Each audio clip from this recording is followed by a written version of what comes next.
Well, Otsu, I hesitate to say this, but why don't you give her the idea of going to Nara and come with me to the Koyagi fief instead? Feeling obliged to tell her more about himself and assure her that his intentions were honorable, he continued, my full name is Shoulder Kizaemon, and I'm in the service of the Yagyu family.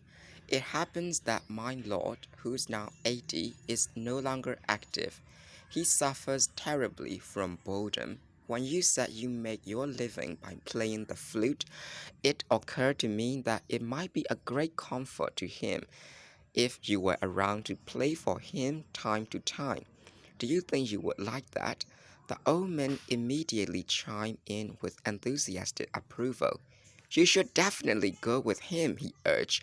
As you probably know, the old lord of Koyagyu is the great Yagyu Muniyoshi.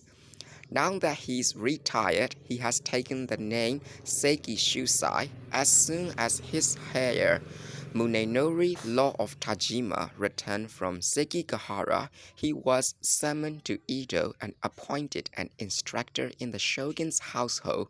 Why, there's no greater family in Japan than the Yagyus.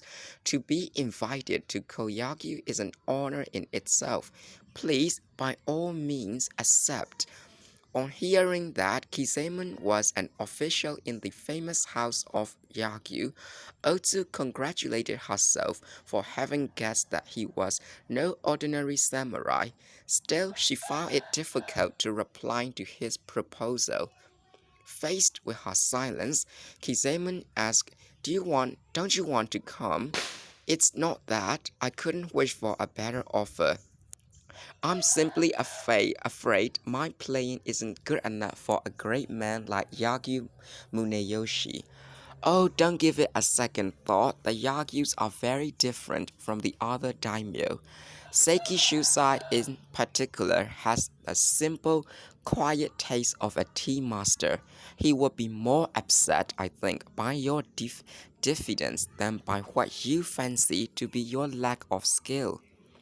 Otsu realized that going to Koyagyu rather than wandering aimlessly to Nara offers some hope, however slight. Since the death of Yoshioka Kampo, the Yagyus have been considered by many to be the greatest exponents of the martial arts in the country.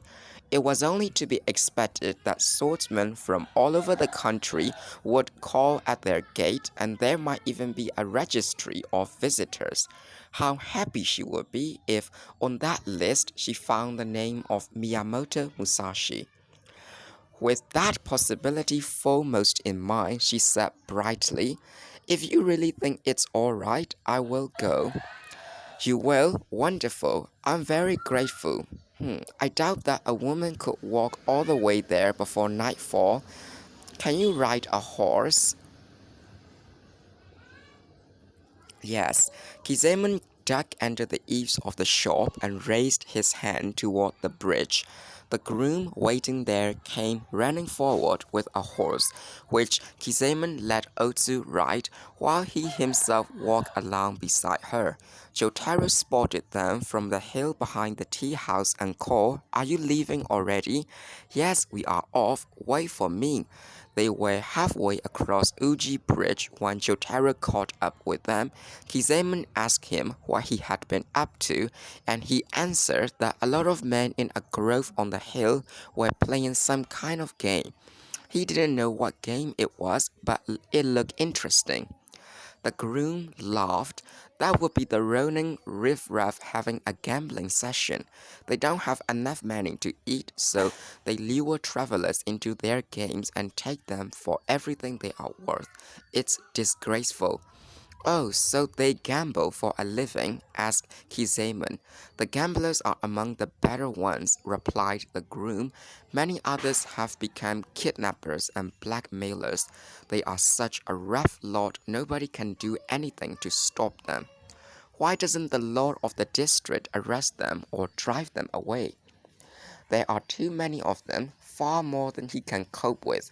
If all the Ronin from Kawachi, Yamato, and Kei joined together, they would be stronger than his own troops. I hear Koga is swarming with them too. Yes, the ones from Susui flee there. They are determined to hang on until the next war.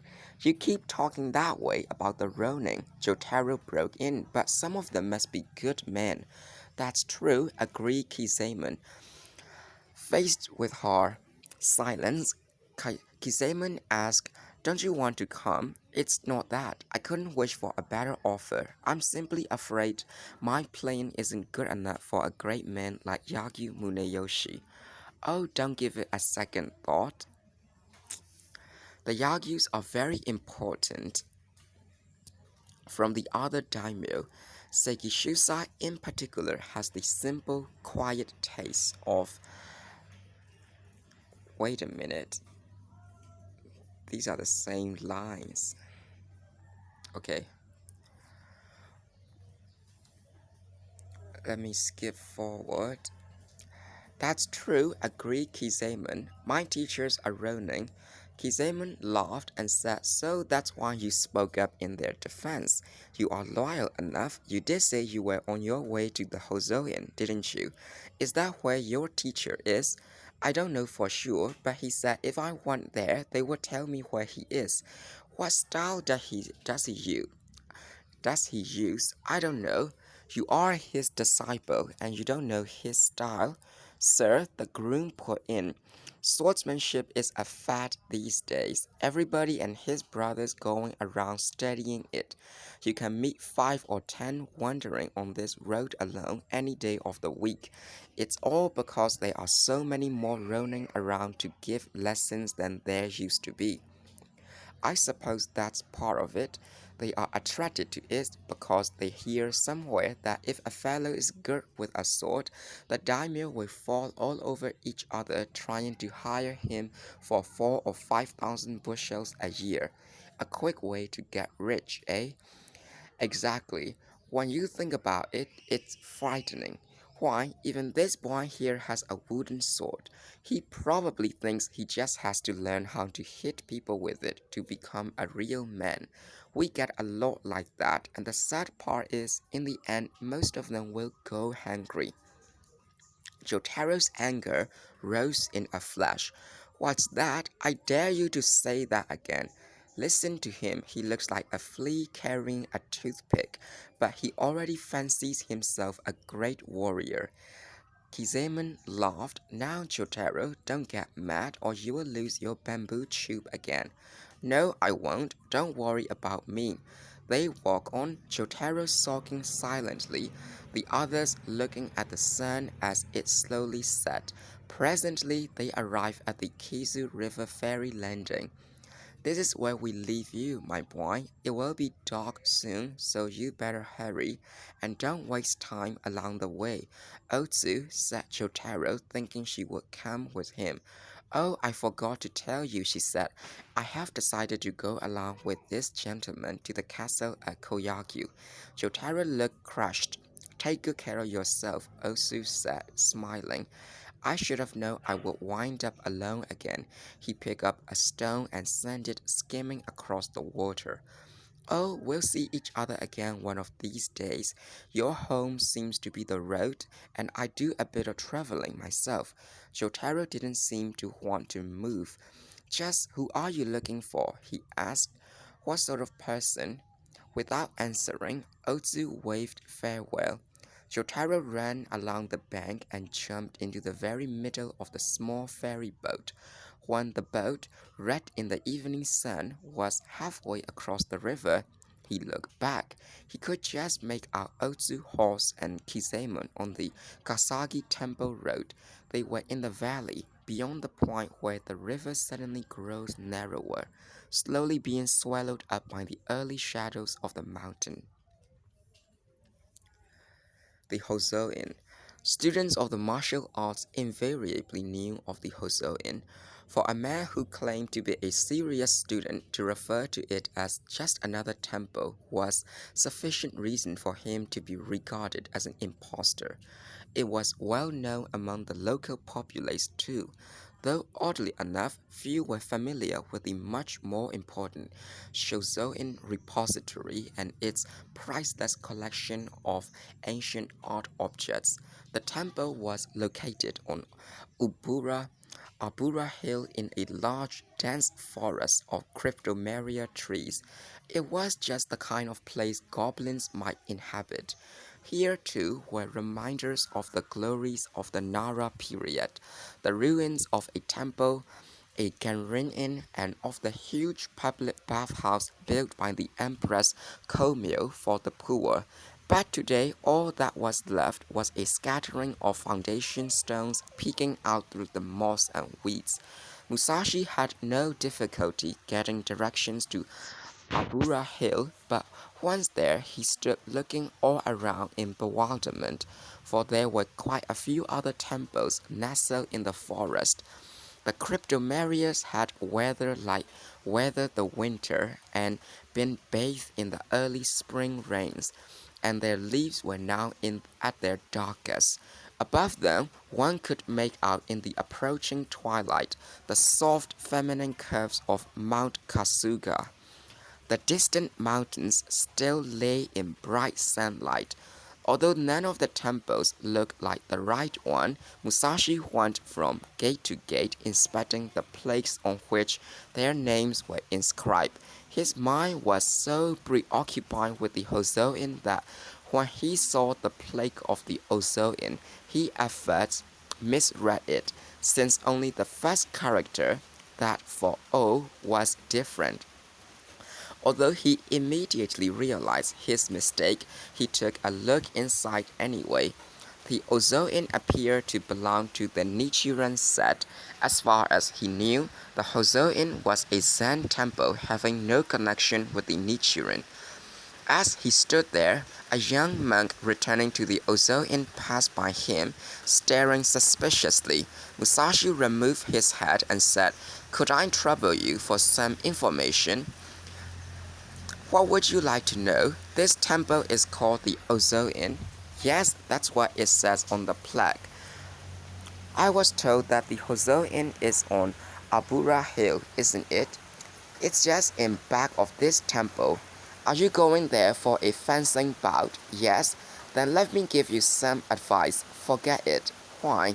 "It's dangerous. I can understand someone born crippled going there to get his legs straightened out, but I see no reason why anyone with good straight limbs should go there and be maimed." The monk was well built and somehow different from the ordinary Nichiren monk. According to him, the number of would-be warriors had reached the point where even the Hōzōin had come to regard them as a nuisance. The temple was, after all, a holy sanctuary for the light of the Buddha's law, as its name indicated. Its real concern was religion. The martial arts were only a sideline, so to speak. Kakuzembo Ine, the former abbot, had often called on Yagyu Muneyoshi. Through his association with Muneyoshi and with Lord Koizumi of Ise, Muneyoshi's friend, he had developed an interest in the martial arts and eventually taken up swordsmanship as a pastime. From that, he had gone on to devise new ways of using the lance, and this, as Musashi already knew, was the origin of the highly regarded Hōzōin style. Ine was now 84 years old and completely senile. He saw almost no one. Even when he did receive a caller, he was unable to carry on a conversation. He would only sit and make unintelligible movements with his toothless mouth. He didn't seem to comprehend anything said to him. As for the lance, he had forgotten about it completely. "And so you see," concluded the monk, after explaining all this, "it wouldn't do you much good to go there. You probably couldn't meet the master, and even if you did, you wouldn't learn anything." His brusque manner made it clear that he was eager to be rid of Musashi. Though aware he was being made light of, Musashi persisted. I have heard about Ine, and I know what you have said about him is true. But I have also heard that a priest named Inshun has taken over as his successor. They say he is still studying but already knows all the secrets of the Hōzōin style. According to what I have heard, although he already has many students, he never refuses to give guidance to anyone who calls on him. "Oh, Inshun," said the monk disdainfully, "there's nothing in those rumors. Inshun is actually a student of the abbot of the Hōzōin. After Ine began to show his age, our abbot felt it would be a shame for the reputation of the Hōzōin to go to waste, so he taught Inshun the secrets of lance fighting, what he himself had learned from Ine, and then saw to it that Inshun became abbot." "I see," said Musashi. "But you still want to go over there? Well, I have come all this distance. Yes, of course. You said it's behind here. Is it better to go around to the left or to the right? You don't have to go around. It's much quicker just to walk straight through our temple. You can't miss it." Thanking him, Musashi walked past the temple kitchen to the back of the compound, which, with its woodshed, a storehouse for bean paste, and a vegetable garden of an acre or so, very much resembled the area around the house of a well-to-do farmer. Beyond the garden, he saw the Hōzōin. Walking on the soft ground between rows of radishes and scallions, he noticed, off to one side, an old man hoeing vegetables. Hunched over his hoe, he was looking intently at the blade. All Musashi could see of his face was a pair of snow-white eyebrows, and save for the clank of the hoe against the rocks, it was perfectly quiet. Musashi assumed that the old man must be a monk from the Hōzōin. He started to speak, but the man was so absorbed in his walk that it seemed rude to disturb him. As he walked silently by, however, he suddenly became aware that the old man was staring out of the corner of his eye at Musashi's feet. Although the other man neither moved nor spoke, Musashi felt a terrifying force attack him, a force like lightning splitting the clouds. This was no daydream. He actually felt the mysterious power pierce his body, and terrified, he leaped into the air. He felt hot all over, as if he had just narrowly avoided a death blow from a sword or lance. Looking over his shoulder, he saw that the hunchback was still turned toward him, the whole continuing its unbroken rhythm. What on earth was that all about, he wondered, dumbfounded by the power he had been hit with. He found himself in front of the Hōzōin, his curiosity unabated.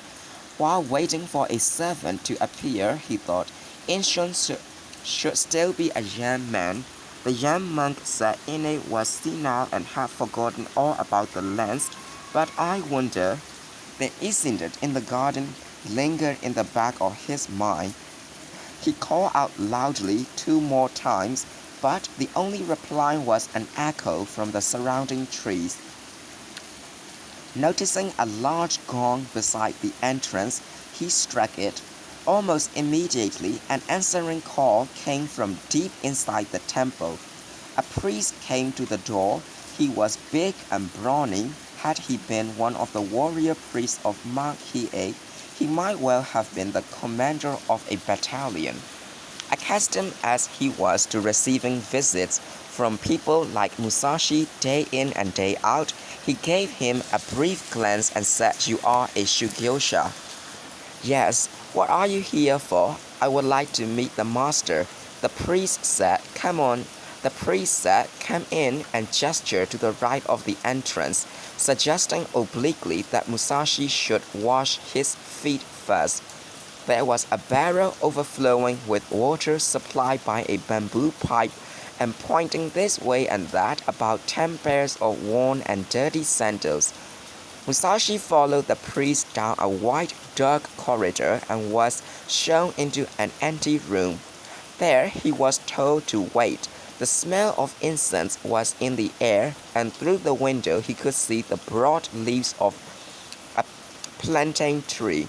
Aside from the offhand manner of the giant who had let him in, nothing he saw indicated there was anything unusual about this particular temple.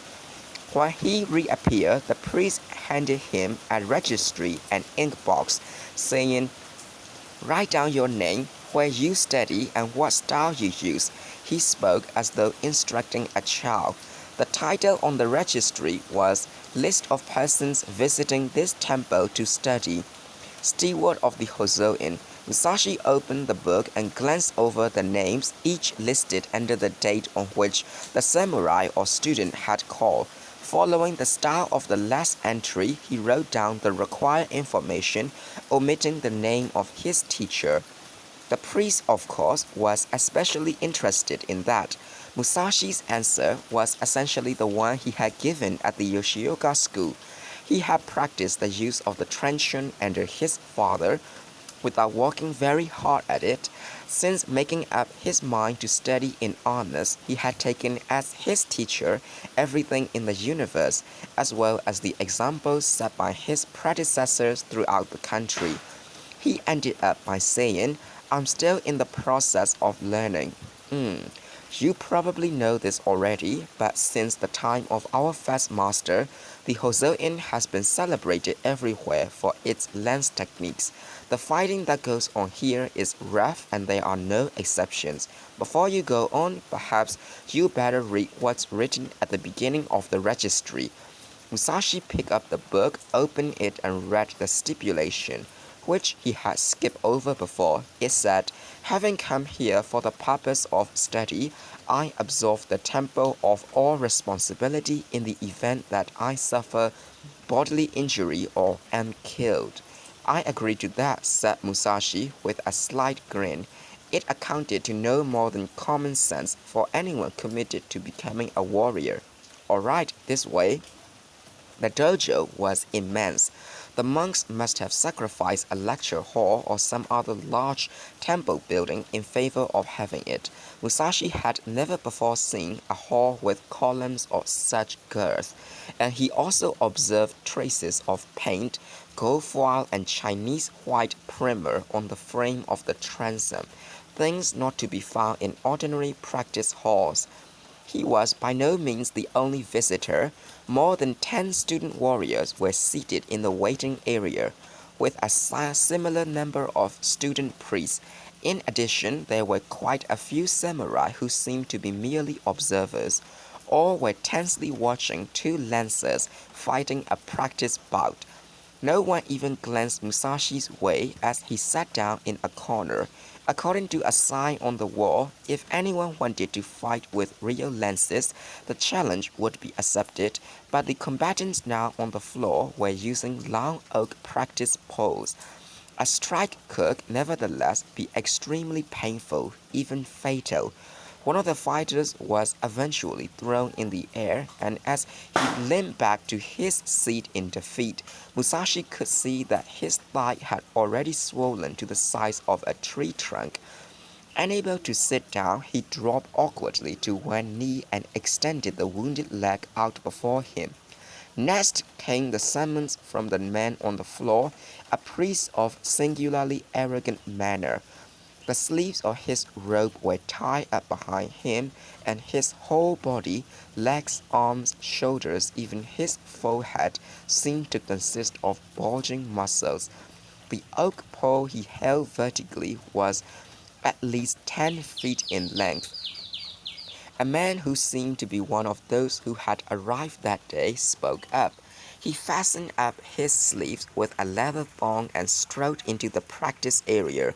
The priest stood motionless as the challenger went to the wall, chose a halberd, and came to face him. They bowed, as was customary, but no sooner had they done this than the priest let out a howl like that of a wild hound, simultaneously bringing his pole down forcefully on the challenger's skull. Rebutting his all, the challenger was finished. While he did not appear to be dead yet, the simple act of lifting his hat from the floor was no more than he could manage. A couple of the student priests went out and dragged him back by the sleeves and waist of his kimono. On the floor behind him stretched a thread of saliva mixed with blood. Next, shouted the priest again, as sourly as ever. At first, Musashi thought he was the second generation Master Inshun, but the men sitting around him said no, he was Agon, one of the senior disciples who were known as the Seven Pillars of the Hōzōin. Inshun himself, they said, never had to engage in a bout, because challengers were always put down by one of these. Is there no one else? Bellowed Agon, now holding his practice lens horizontally. The brawny steward was comparing his registry with the faces of the waiting men. He pointed at one. No, not today. I will come again some other time. How about you? No, I don't feel quite up to it today. One by one, they backed out until Musashi saw the finger pointing at him. How about you? If you please. If you please. What's that supposed to mean? It means I would like to fight. All eyes focused on Musashi as he rose. The haughty Agon had retired from the floor and was talking and laughing animatedly with a group of priests. But when it appeared that another challenger had been found, a bored look came over his face and he said lazily, "Somebody take over for me." "Go ahead," they urged. "There's only one more." Giving in, Agon walked nonchalantly back to the center of the floor. He took a fresh grip on the shiny black wooden pole, with which he seemed totally familiar. In quick order, he assumed an attacking stance, turned his back on Musashi, and charged off in the other direction. "Yah!" Screaming like an enraged rock, he hurtled toward the back wall and thrust his lance viciously into a section used for practice purposes. The boards had been recently replaced, but despite the resilience of the new wood, Agon's bladeless lance plowed straight through. "Yow!" His grotesque scream of triumph reverberated through the hall as he disengaged the lens and started to dance rather than walk back toward Musashi, steam rising from his muscle-bound body, taking a stance some distance away. He glared at his latest challenger ferociously. Musashi had come forward with only his wooden sword and now stood quite still. Looking a little surprised, "Ready!" cried Agon. A dry laugh was heard outside the window, and a voice said, "Agon, don't be a fool. Look, you stupid oaf, look. That's not a board you are about to take on." Without relaxing his stance, Agon looked toward the window. "Who's there?" he bellowed. The laughter continued, and then there came into view above the window sill, as though it had been hung there by an antique dealer, a shiny pate and a pair of snow-white eyebrows. "It won't do you any good, Agon. Not this time. Let the man wait until the day after tomorrow, when Inshun returns." Musashi, who had also turned his head toward the window, saw that the face belonged to the old man he had seen on his way to the Hōzōin. But no sooner had he realized this than the head disappeared. Agon heeded the old man's warning to the extent of relaxing his hold on his weapon, but the minute his eyes met Musashi's again, he swore in the direction of the now empty window and ignored the advice he had received. As Agon tightened his grip on his lance, Musashi asked, "For the sake of form, are you ready now?" This solicitude drove Agon wild. His muscles were like steel, and when he jumped, he did so with awesome lightness. His feet seemed to be on the floor and in the air at the same time, quivering like moonlight on ocean waves. Musashi stood perfectly still, or so it seemed. There was nothing unusual about his stance. He held his sword straight out with both hands, but being slightly smaller than his opponent and not so conspicuously muscular, He looked almost casual. The greatest difference was in the eyes. Musashi's were as sharp as a bird's, their pupils a clear coral tinted with blood. Agon shook his head, perhaps to shake off the streams of sweat pouring down from his forehead, perhaps to shake off the old man's warning words. Had they lingered on, was he attempting to cast them out of his mind? Whatever the reason, he was extremely agitated. He repeatedly shifted his position, trying to draw out Musashi, but Musashi remained motionless. Agon's lunge was accompanied by a piercing scream. In the split second that decided the encounter, Musashi parried and counterattacked. What happened?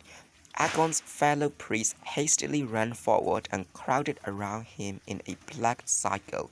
In the general confusion, some tripped over his practiced lance and went sprawling.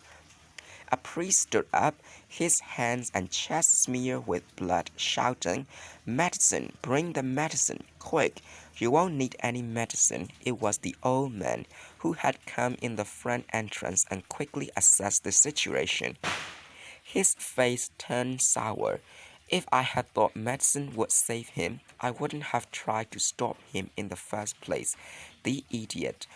No one paid any attention to Musashi. For lack of anything better to do, he walked to the front door and began putting his sandals on. The old man followed him. "You," he said. Over his shoulders, Musashi replied, "Yes, I would like to have a few words with you. Come back inside." He led Musashi to a room behind the practice hall, a simple square cell, the only opening in the four walls being the door. After they were seated, the old man said, "It would be more proper for the abbot to come and greet you, but he's on a trip and won't be back for 2 or 3 days, so I will act on his behalf." "This is very kind of you," said Musashi, bowing his head. "I'm grateful for the good training I received today, but I feel I should apologize for the unfortunate way it turned out. Why, things like that happen. You have to be ready to accept it before you start fighting. Don't let it worry you." "How are Agon's injuries?" "He was killed instantly," said the old man. The breath with which he spoke felt like a cold wind on Musashi's face. "He's dead to himself," he said. "So it has happened again. Another life cut short by his wooden sword." He closed his eyes and in his heart called on the name of the Buddha, as he had on similar occasions in the past. "Young man." "Yes, sir. Is your name Miyamoto Musashi?" "That's correct. Under whom did you study the martial arts?" "I have had no teacher in the ordinary sense. My father taught me how to use the truncheon when I was young. Since then I have picked up a number of points from older samurai in various provinces. I've also spent some time traveling about the countryside, learning from the mountains and the rivers. I regard them too as teachers." "You seem to have the right attitude, but you are so strong, much too strong." Believing he was being praised, Musashi blushed and said, "Oh no, I'm still immature. I'm always making blunders." "That's not what I mean. Your strength is your problem. You must learn to control it, become weaker." "What?" Musashi asked perplexedly. "You will recall that a short while ago you passed through the vegetable garden where I was at work. Yes, when you saw me, you jumped away, didn't you?" "Yes." "Why did you do that?"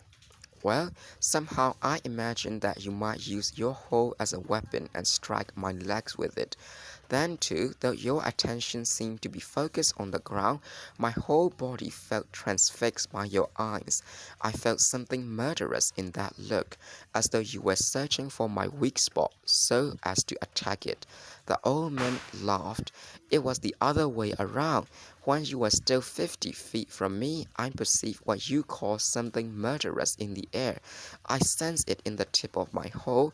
That's how strongly your fighting spirit and ambition manifest themselves in every spirit, in every step you take.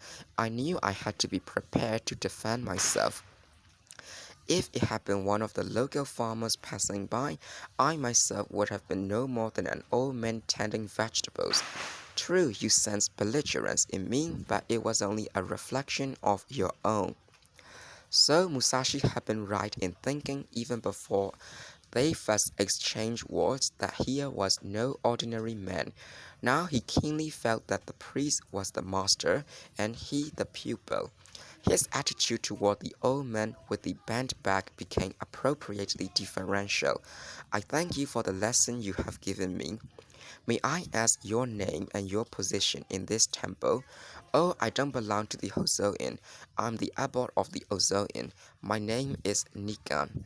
I see. I'm an old friend of Ine, and since he was studying the use of the lens, I decided to study along with him. Later, I had an afterthought or two. Now I never touched the weapon.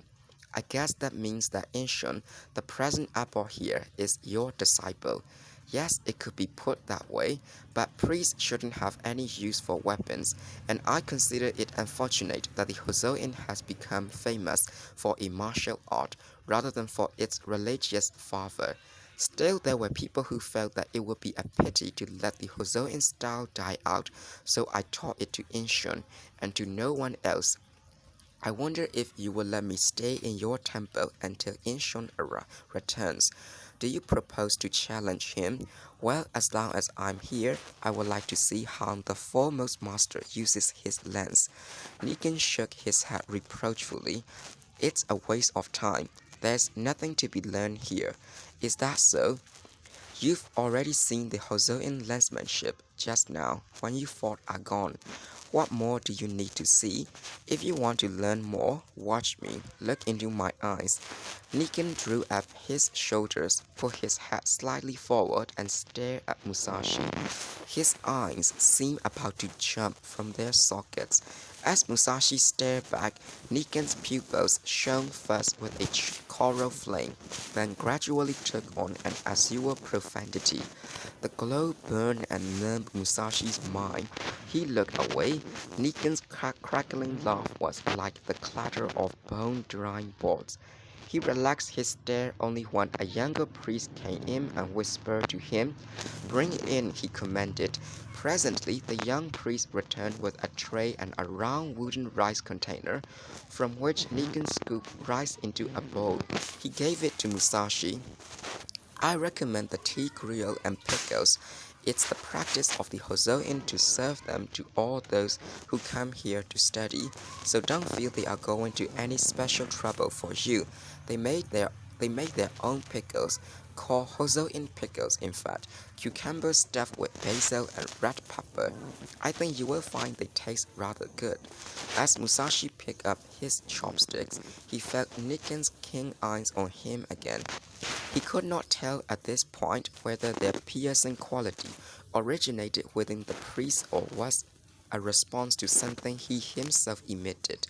As he bit into a pickle, the feeling swept over him that Takuan's fist was about to smite him again, or perhaps the lens near the threshold was about to fly at him. After he had finished a bowl of rice mixed with tea and 2 pickles, Nikan asked, Would you care for another helping? No, thank you, I have had plenty. What do you think of the pickles? Very good, thank you. Even after he had left, the sting of the red pepper on Musashi's tongue was all he could recall of the pickle's flavor. Nor was that the only sting he felt, for he came away convinced that somehow he had suffered a defeat. I lost, he grumbled to himself, walking slowly through a grove of cryptomerias. I have been outclassed. In the dim light, fleeting shadows ran across his path, a small herd of deer, frightened by his footsteps. While it was only a matter of physical strength, I won, but I left there feeling defeated. Why? Did I win outwardly only to lose inwardly? Suddenly remembering Jotaro, he retraced his footsteps to the Hōzōin, where the lights were still burning. When he announced himself, the priest standing watch at the door poked his head out and said casually, What is it? Did you forget something? Yes, tomorrow or the next day, I expect someone to come here looking for me. When he does, will you tell him I'll be staying in the neighborhood of Sarusawa Pond? He should ask for me at the inns there. Alright. Since the reply was so casual, Musashi felt constrained to add, "It will be a boy. His name is Jotaro. He's very young, so please be sure you make the message clear to him." Once again striding down the path he had taken earlier, Musashi muttered to himself, "That proves I lost. I even forgot to leave a message for Jotaro. I was beaten by the old abbot." Musashi's dejection persisted. Although he had warned against Argon, the only thing that stuck in his mind was the immaturity he had felt in Nikon's presence. How could he ever become a great swordsman, the greatest of them all? This was the question that obsessed him night and day, and today's encounter had left him utterly depressed. During the past 20 years or so, the area between Sarusawa Pond and the lower reaches of the Sai River had been built up steadily, and there was a jumble of new houses, inns, and shops. Only recently, Okubo Nagayasu had come to govern the city for the Tokugawas and had set up his administrative offices nearby. In the middle of the town was the establishment of a Chinese who was said to be a descendant of Lin Ho-chien. He had done so well with his stuffed dumplings that an expansion of his shop in the direction of the pond was underway. Musashi stopped amid the lights of the busiest district and wondered where he should stay.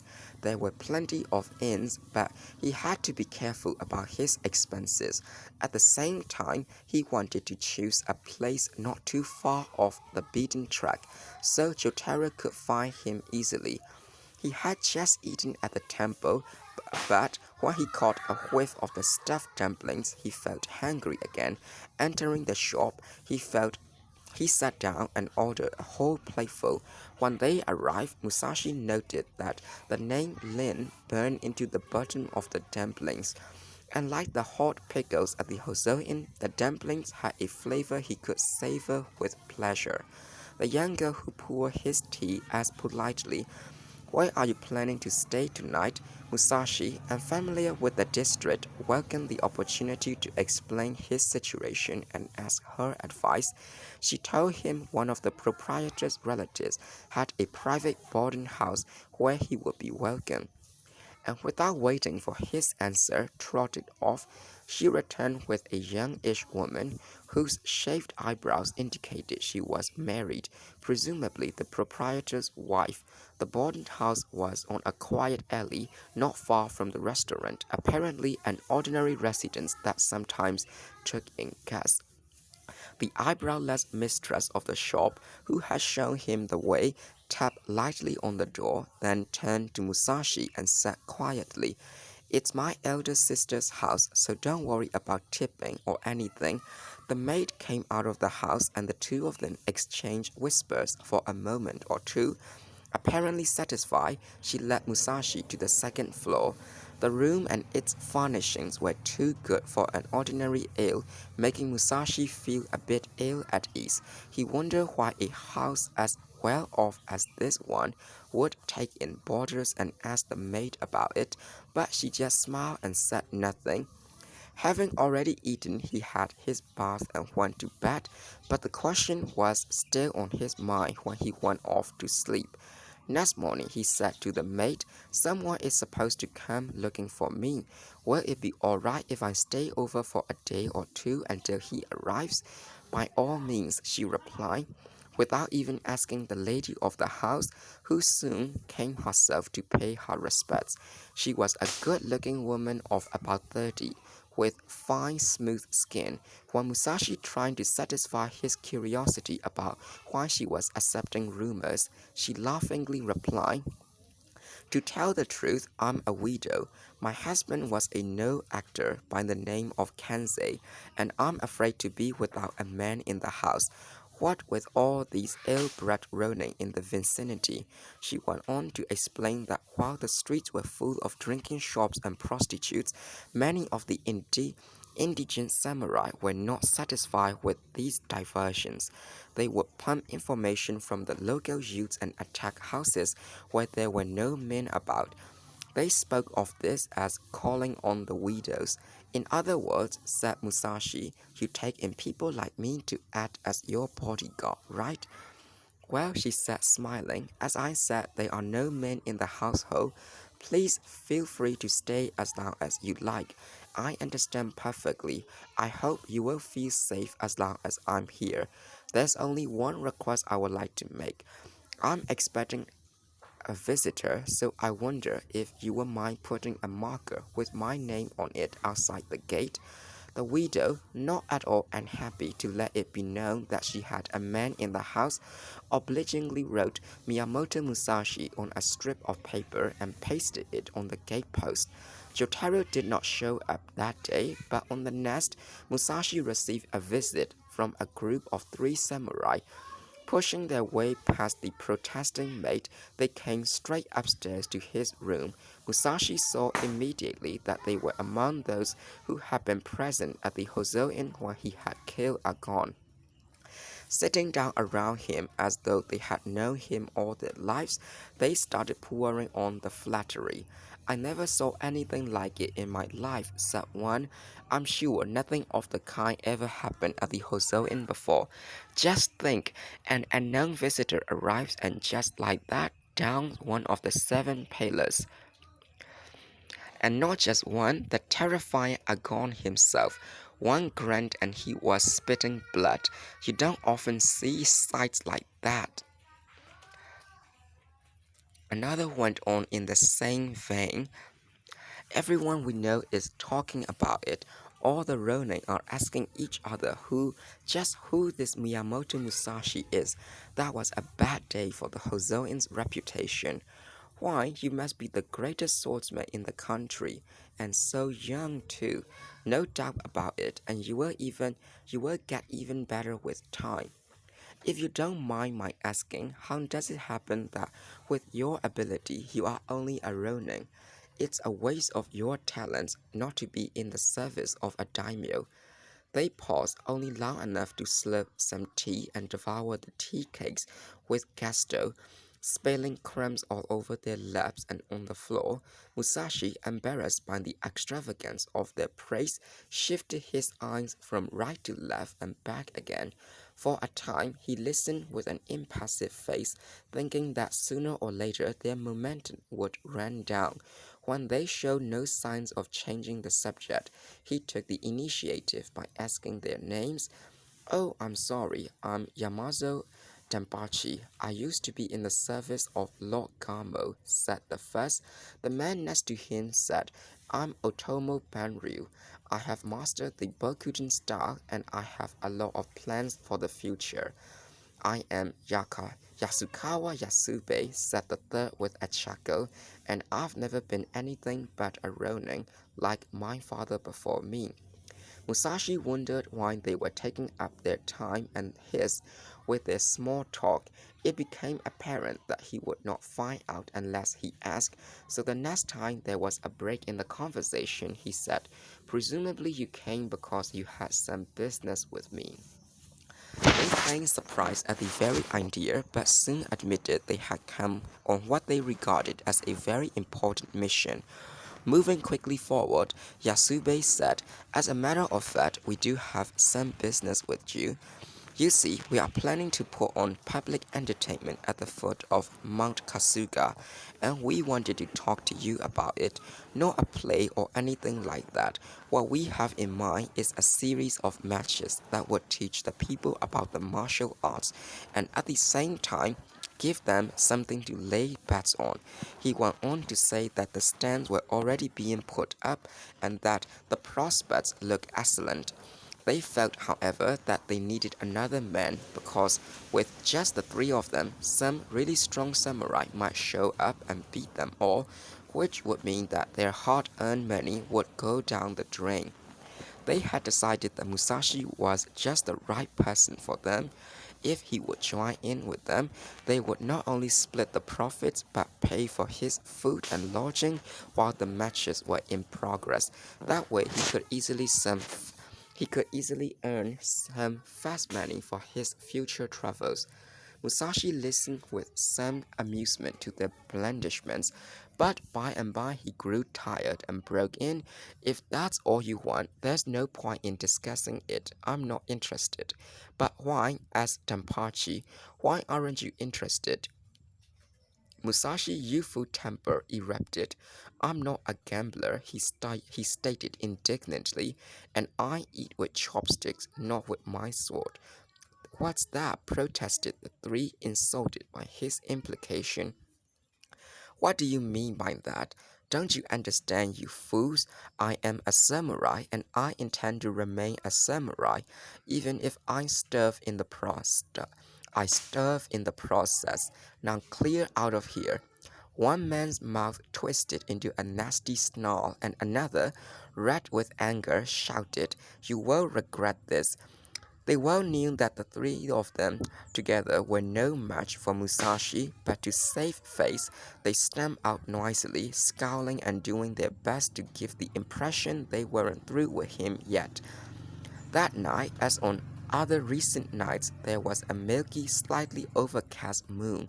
The young mistress of the house, free from worry as long as Musashi was in residence, was careful to provide him with delicious food and sake of good quality. He ate downstairs with the family and in the process drank himself into a mellow mood. Returning to his room, he sprawled on the floor. His thoughts soon came to rest on Nikan. It's humiliating, he said to himself.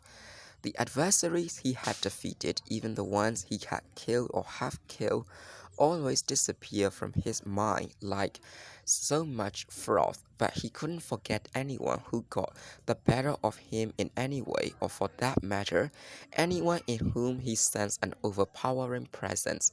Men like that dwelt in his mind like living spirits, and he thought constantly of how one day he might be able to overshadow them.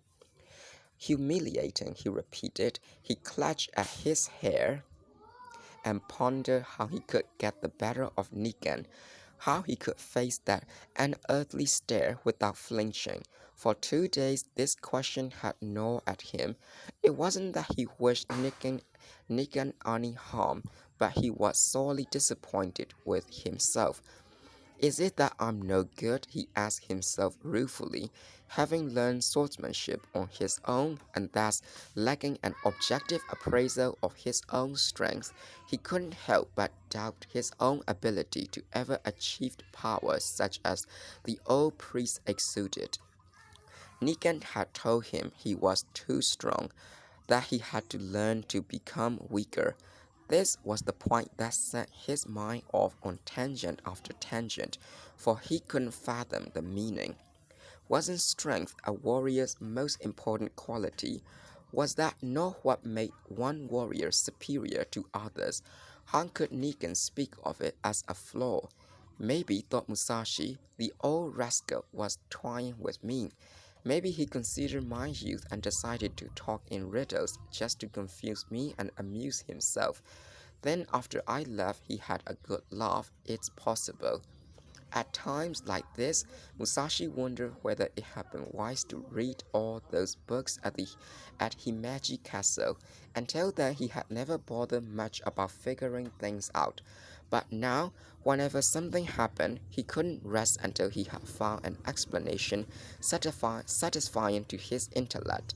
Previously, he had acted on instinct. Now he had to understand each small thing before he could accept it. And this applied not only to swordsmanship, but to the way he viewed humanity and society. It was true that the daredevil in him had been tamed. Yet, Nikan said he was too strong. Musashi assumed that Nikan was referring not to physical strength, but to the savage fighting spirit with which he had been born. Could the priest really have perceived it, or was he guessing? The knowledge that comes from books is of no use to the warrior, he reassured himself. If a man worries too much about what others think or do, he's apt to be slow to act. Why, if Nikan himself closed his eyes for a moment and made one misstep, he would crumble and fall to pieces. The sound of footsteps on the stairs intruded upon his musings. The maid appeared, and after her, Jotaro, his dark skin further blackened by the grime acquired on his journey, but his sprite-like hair white with dust. Musashi, truly happy to have the diversion of his little friend, welcomed him with open arms. The boy plopped down on the floor and stretched his dirty legs out straight. "Am I tired?" he sighed. "Did you have trouble finding me?" "Trouble? I almost gave up.